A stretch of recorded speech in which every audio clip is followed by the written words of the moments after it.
Hey guys, welcome back. Today we are talking about the kinetic molecular theory of matter, also known as KMT, and we're going to get an intro to our gas laws. Unit 6 is all about gases. So without further ado, we can jump right into this. So what does the kinetic molecular theory of matter tell us? Well, it basically explains why substances are either solids, liquids, or gases under certain condition. And in this particular unit, we are going to take a look at gases. So all matter is made of particles. We know that, right? These particles can be atoms, ions, or molecules. They are always in motion, and the motion always has consequences. So even solids, the particles that are in solids do have a slight amount of kinetic energy. They are in motion, but as we're going to see with gases, they have a high amount of kinetic energy because gas particles are constantly moving at a higher speed.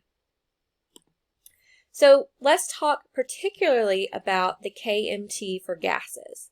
So gases are composed of tiny particles that are very far apart compared to the size of the particles. So if we think about gas, our atmosphere are made of gases, oxygen gas, nitrogen gas. These particles are very far apart.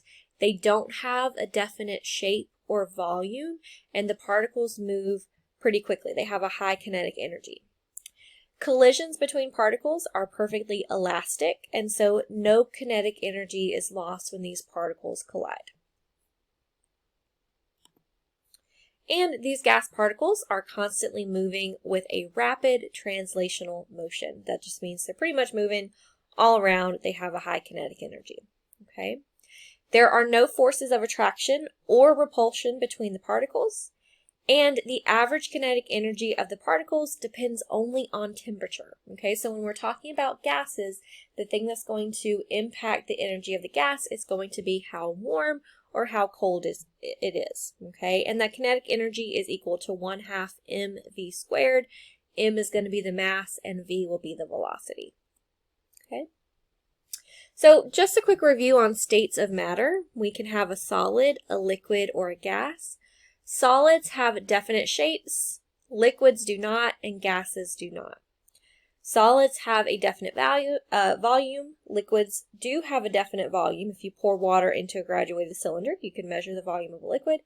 Gases do not. So gases have no definite shape and no volume. Okay. If you think of, a solid, you can think of yourself. You as a human being, you're a solid object. You have a definitive shape, a definitive volume. Liquid would be like water, juice, milk, things of that nature. And gases, of course, are going to be water vapor, oxygen gas, nitrogen gas, etc.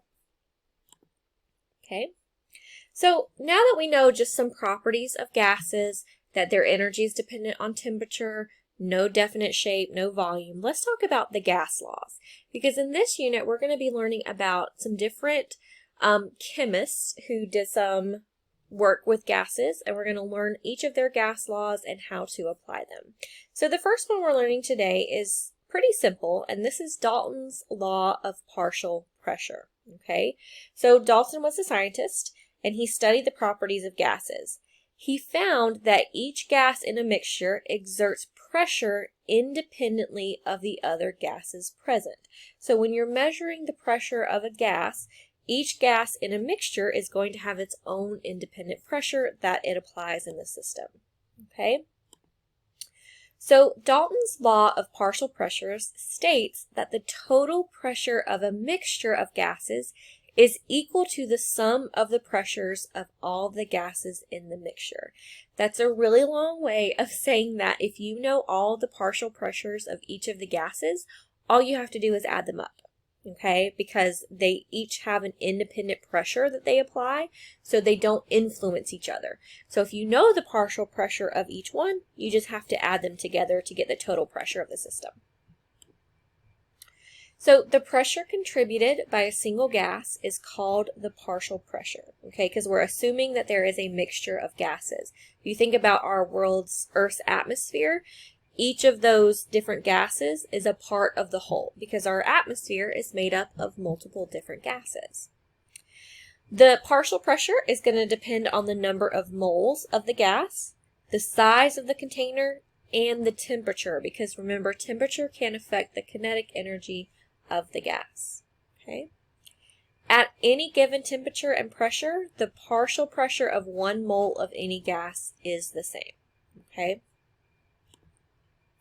So how do we write this? Well, the total pressure, so this is Dalton's Law, total pressure is going to be equal to the sum of the partial pressures of the gases in the mixture. Okay? So let's say you have 3 gases and you know the partial pressures of each of them. You just have to add them up to get the total pressure of the gas. So let's take a look at an example.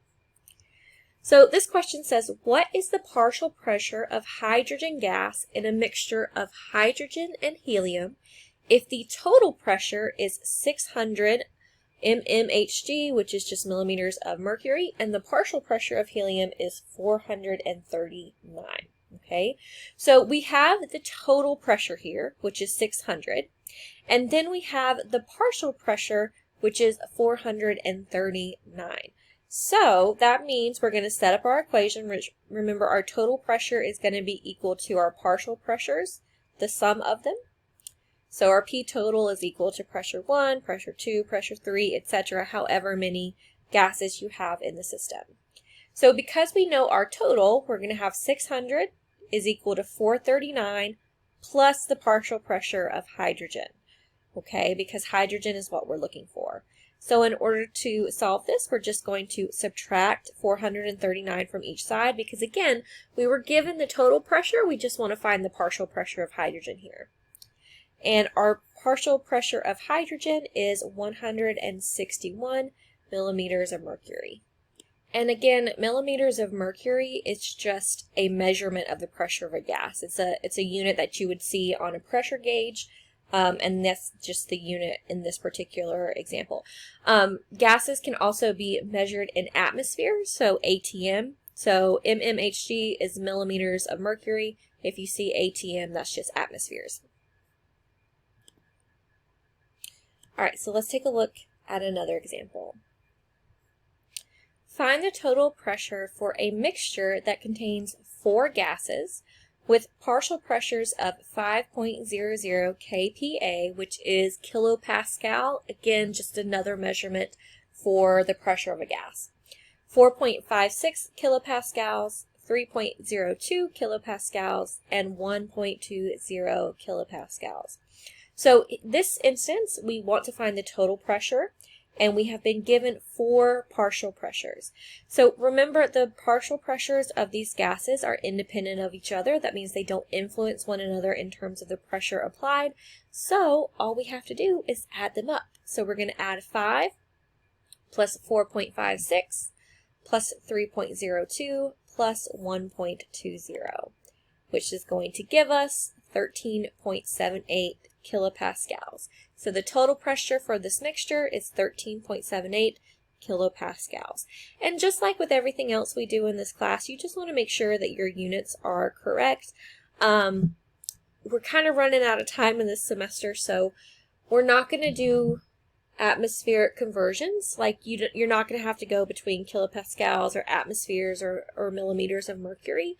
You really just want to make sure when you're paying attention to the problem that you're using the same units that are given to you in the problem. Okay? And that's it.